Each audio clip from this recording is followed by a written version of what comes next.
Hi, Kelly. Welcome to the Integrative Health Coach Success Podcast. Hi, thanks for having me.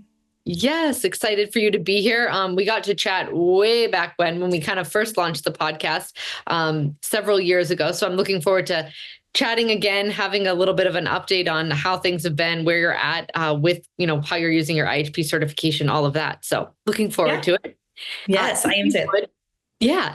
Could you share with our listeners a little bit about what you're currently doing with your IHP certification? And then we'll back it up, maybe talk about how you got there, what you were doing before that, your personal journey, whatever you want to share with us.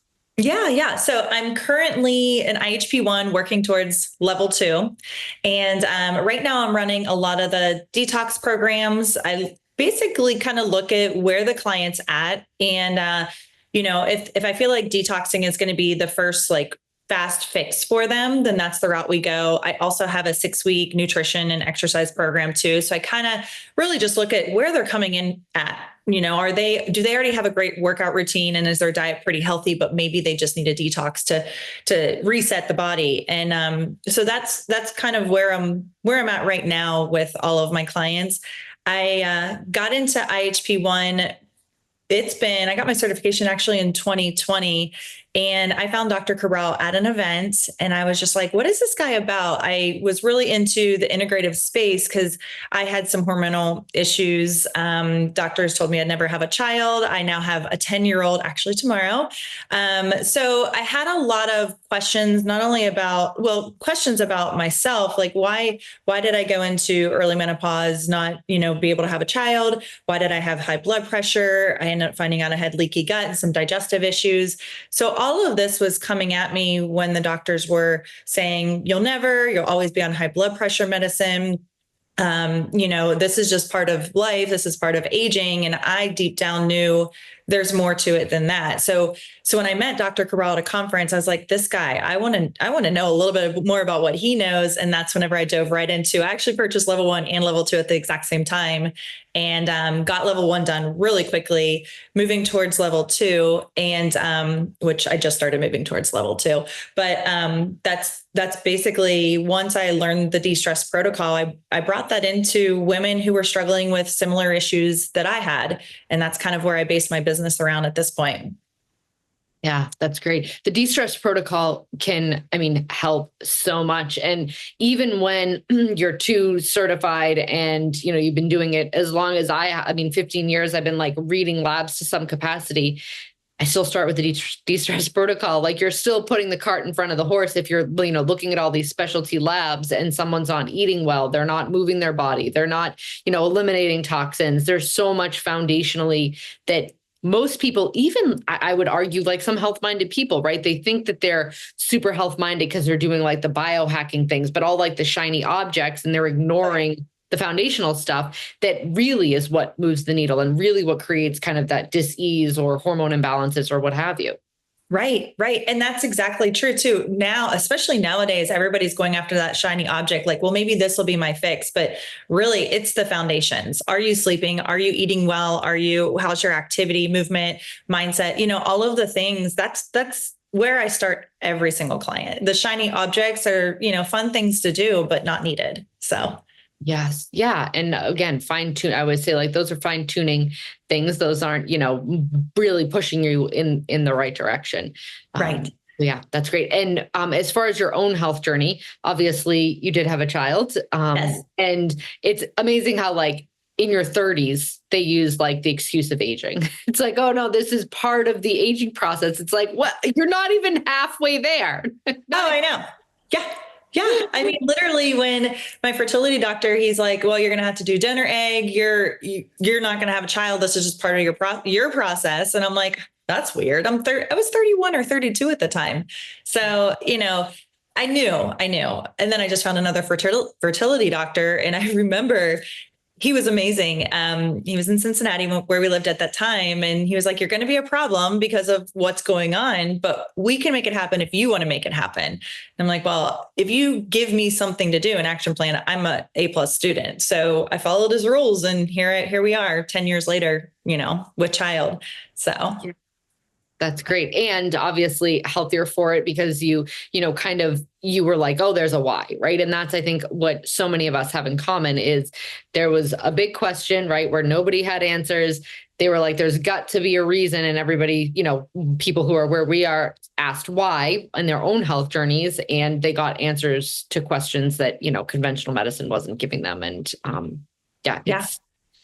so empowering when you kind of make those steps on your own and, you're able to carry that passion to your clients. For sure. Yeah. And I feel like the Big Five actually unveiled a lot of what could have been going on. I mean, I didn't do the Big Five until 12 years later, or not 12 years later, but years later.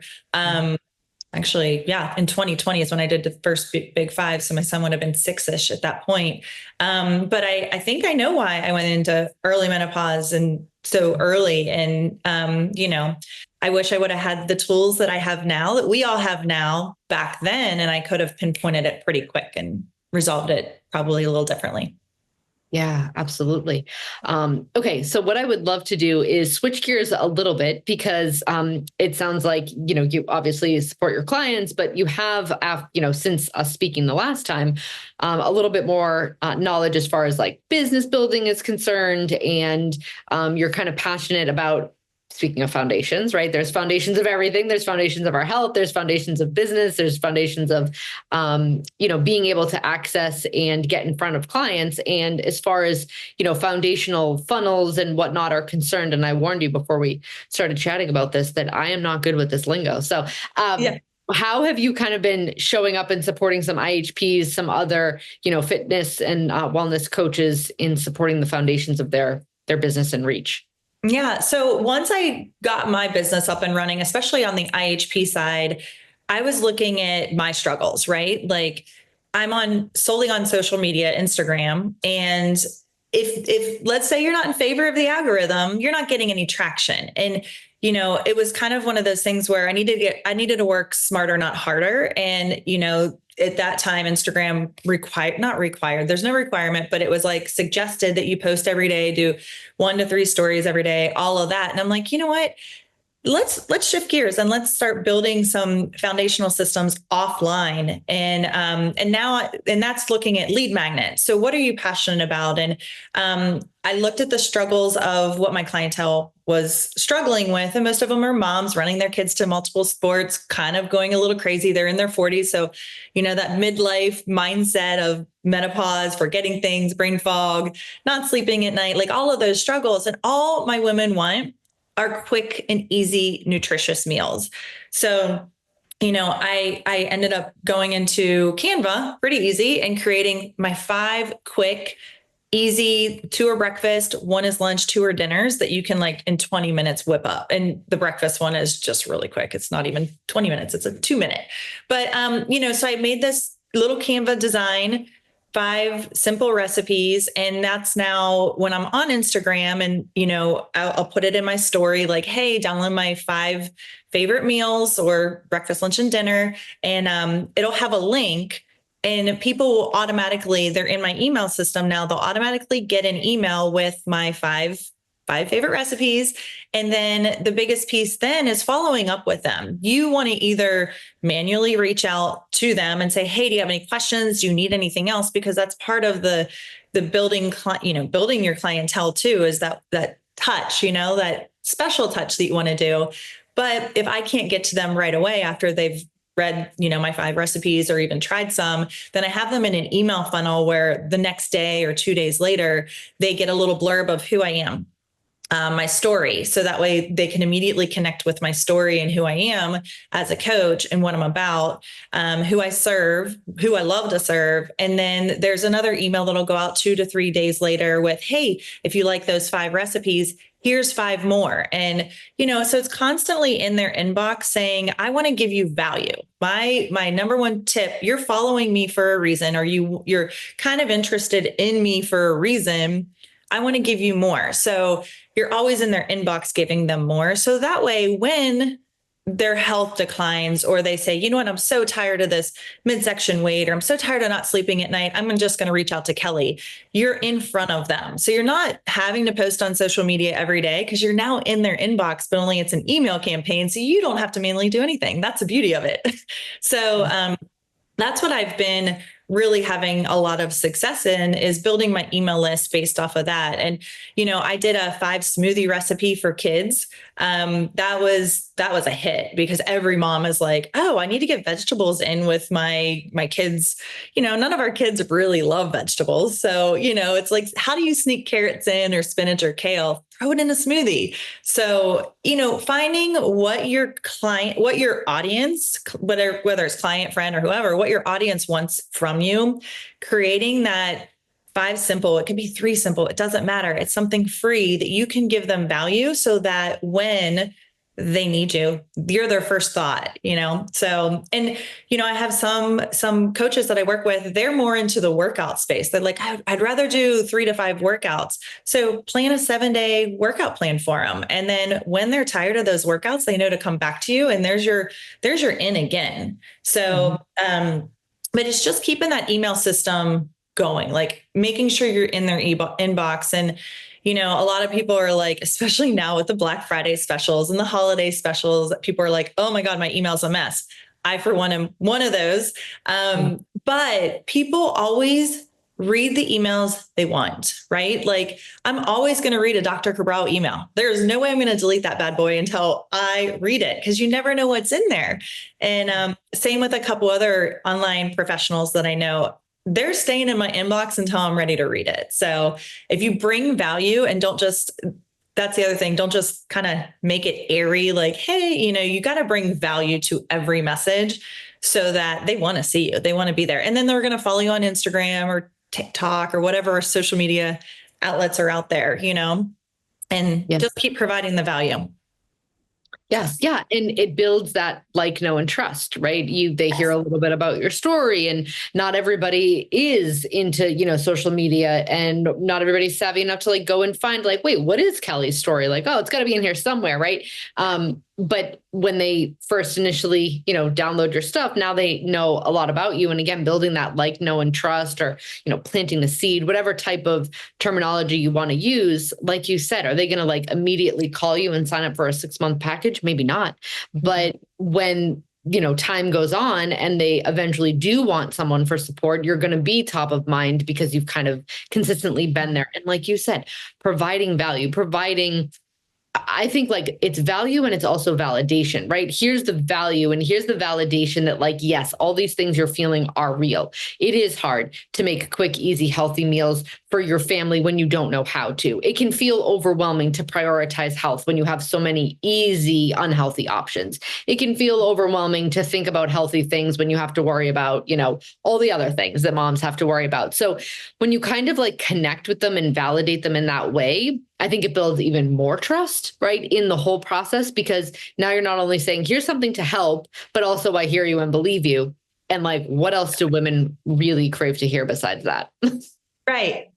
And even something too, supplements, your 5 favorite foundational supplements, people want to know. Everybody wants to know what I'm on. I don't know how many DMs I get in my Instagram. What are your favorite supplements? And I literally have it on a Google Doc, and I just share the link. Like, make things simple. People are looking at you as the expert. So make it simple.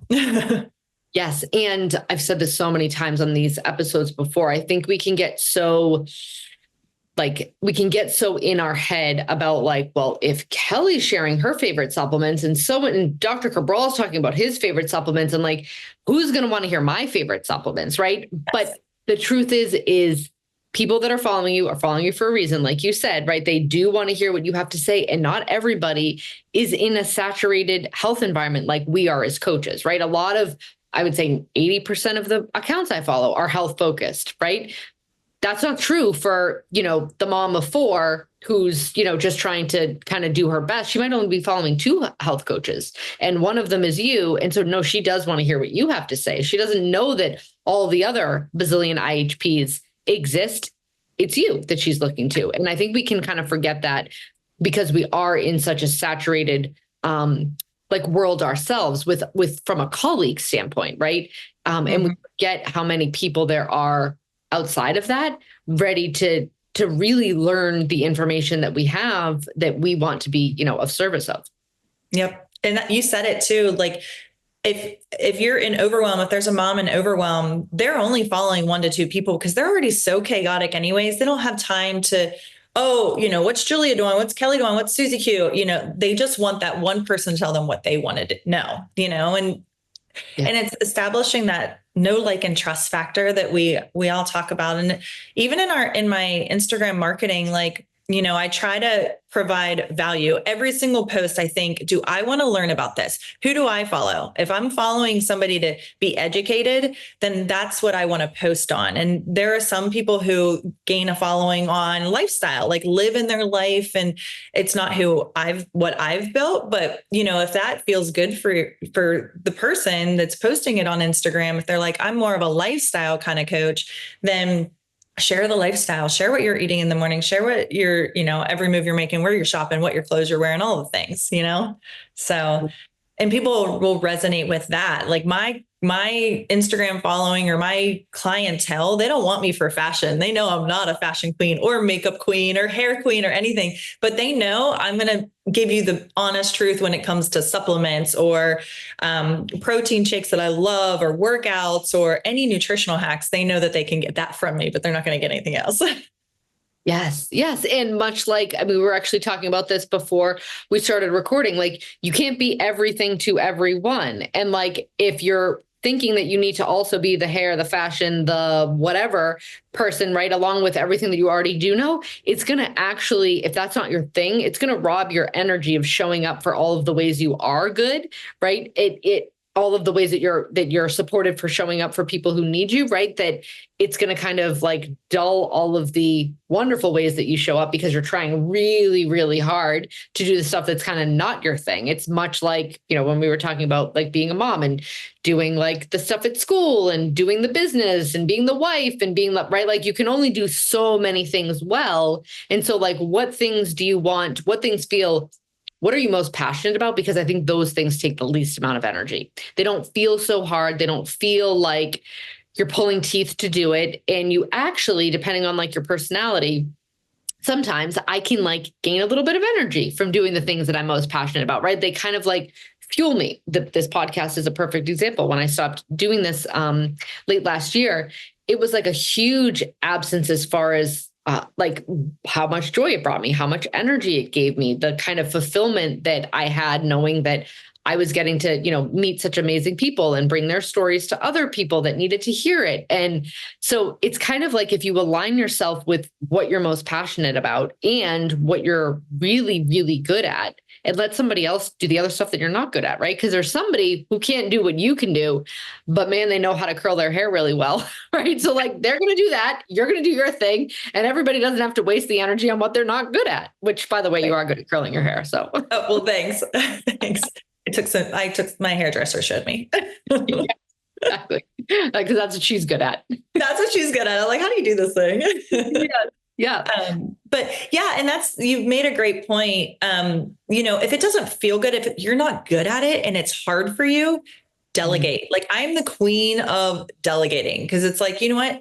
I don't want to do that. I don't have the time to do it. I don't have the interest in doing it. So find someone that does. Like I have so many people, especially in our space, that are good at, like I used to do web design and I'm not a fan of web design. So the first thing I do is delegate that out. I'm like, I can do it, but I don't love it. And, so it's kind of one of those things where if you don't find joy in it, don't hold on to it just because people say you should do this. Or I'm a big believer you should know how to do some things, but not everything, Right. And knowing how to do it and being honest that like it's not the thing you're best at or the thing that you want to spend a majority of your time doing, and then kind of like letting it go is different than just saying like I refuse to learn this, right? But being completely honest with what like works for you and what doesn't. And then again, you're able to show up for your clients in a way that doesn't feel like now you're not exhausted from doing all of the things that don't really align with how well you work. And I think like like if I'm being honest, right, I'm more of an empath. I'm more of like a feeler. I'm not as much like into the businessy side of things and the, crossing my T's and dotting my, I's and that whole aspect. And so I think a lot of coaches, right, who might have more of that empathic type of energy, more of that creative energy, spend your time being creative and, talk to somebody who knows how to do things like funnels, right? Like you do and all of that, because it's something that if you take the pressure off, because what my next question was going to be, which will kind of lead into this, if you take the pressure off of needing to always physically show up, right? If you like find that exhausting, like being on social media, because I know many women who are just like, I don't want to be on there posting 3 times a day. And it's like hard and da, da, da, da, da. It's a way for you to kind of almost passively show up in a way that you're still adding value. You're still connecting with a community, but you're not having to like physically be on. Is that? Yeah. Yeah. And that's it. Like I'll get emails in my inbox and I'm like, oh, people are reading these. I didn't have to show up on Instagram today because I got 3 emails in my inbox. Hey, Kelly, I just got this email. What's this all about? Or whatever it was. And it validates like you don't have to show up in one spot. Like find the spot that gives you satisfaction. And for a while there, Instagram was that. Now I'm finding that face-to-face events or even podcasts, like I'm loving that. Like I did an event Friday night and just connecting with local people here. And I was like, this is where I'm at right now. And I'm still on Instagram. I haven't let that completely go, but as long as you're working in your business somehow, and as long as you're being the face somehow, whether it's in the inbox, at a local event, on Instagram or Facebook or wherever you show up, as long as you keep that movement, you're going to generate more clientele and more interest. So, and people will find you. Yes. And generating, the connection and the community. And there's really a nice, obviously social media allows us to have a wide connection, right? But there's something really nice to be said for, close community and showing up to things in person and being able to, be a part of a physical community and showing up that way, right? And it can change. Like what feels good for, this 6 months might change because of circumstances or because of kind of maybe burnout, right? And it might feel good to show up in a different way, in June. And so kind of being flexible, and obviously consistency is key. And like you said, kind of showing up somewhere, but being able to kind of understand yourself and what needs you have so that you can kind of better show up for other people. Exactly. Yeah. And you kind of touched on something too. I want to showcase just in my own life journey, Instagram, you're going against the computer, right? And I used to think, oh, I need more followers. The more followers, the more money I make. Well, it wasn't until probably within the last year, I'm like, I don't know how many followers I have now, 6,000 or whatever. So I'm still relatively small compared to a lot of accounts. But my goal now is I have 6,000 followers. That's amazing, right? I don't need 100,000 or 50,000 or whatever, because those might not be my target audience. I need what I have now, and let's nurture what I have now. So what do these 6,000 followers need from me? And how do I support them? What can I do to support them? Whether it's, suggesting just maybe a one-on-one consultation just to hear them out. And I mean, most of the ladies in the 40s and 50s, they're unheard. They feel unseen. They don't feel heard. And so even if I'm just that like voice for them, like, hey, shoot me a DM, let me know how you're feeling after this call, or even if they don't buy my services, at least I made that friendship and that connection. And that's really where I'm at. Like, let's use what I have right now, my email list, the followers that I have, my Facebook following, and let's nurture who we have. It's not about the big number anymore. The shiny, like I got into the shiny object syndrome, especially when I saw friends like growing super fast. I was doing the exact same thing as them. And I was like, you know what? Let's stop there. Let's nurture who we got, because that's a lot. Yes. Yeah. And if you only had, 1,500 followers, you'd be like, if I just had 6,000, that would probably like be enough for me to not feel like I needed more. Right. But like, we kind of have this destination type of mindset of like, when I get there, then I'll do that. But the truth is if you do it now, and the truth is like you said, there could be a colleague of yours or someone that has, 150,000 followers, but maybe one reel went viral about something that actually isn't even part of like super part of their niche, right? And now they have a bunch of followers who aren't even their target audience anyway, because sometimes that can happen, right? So it's one of those things where like being intentional, right? And like you said, I think it's just gratitude, right? For you're like, I have 6,000 people who are here listening to what I have to say. That's a lot of flipping people, right? Imagine if you showed up to an auditorium and 6,000 people were there. You'd be like, oh my God, this is. I would hide. Right. Yeah,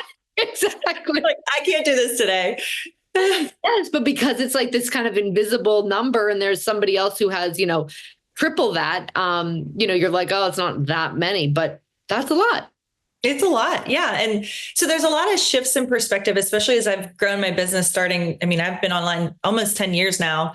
Well, 9.5. I started when my son was 3 months. And there's a lot of shifts that I've seen in just myself and other friends who own their online business. And I'm like, you know what? Stay in your lane. Like that was the one thing the last year. I'm like, stay in your lane. I don't scroll. Like if I scroll, it's because it's a Saturday night or whatever.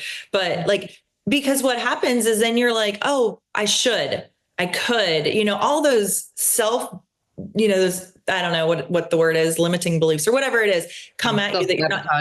Yeah, that you're not doing enough.